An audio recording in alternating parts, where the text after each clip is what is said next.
Let's talk about fascism. Fascism, of course, is totalitarianism.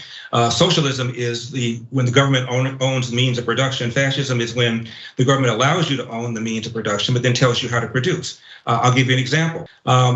I think, again, using the stroke of a pen and forgiving student debt, something that even Nancy Pelosi a year ago said that Joe Biden did not have the power to do. There's a word for that. There's a word for what Obama did with DACA. Even he said when he ran for president, he didn't have the power to grant legal status to illegal immigrants, and then became president and proceeded to do that. What do you call that? So I have an exact answer to your question.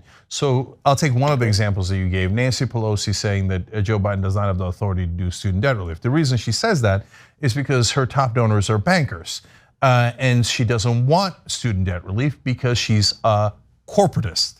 That's the word you're looking for. Corporatism runs this country, both for the great majority of the Republican Party and the great majority of the Democratic Party. They work for their corporate donors. That's why it was shocking that Biden did student debt relief, which I give him tremendous credit for, because that's a very rare thing the government does that actually goes to the American people as opposed to their corporate donors.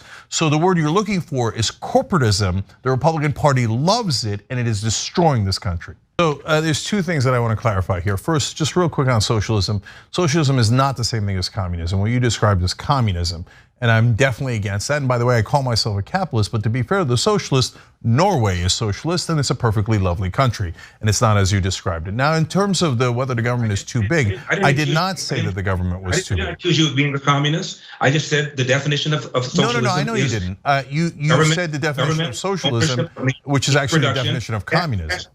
Fascism is when the government allows you to own means of production, but tells you how to produce. And I gave you a couple of examples of things that happen on the left. Your definition of socialism is just wrong.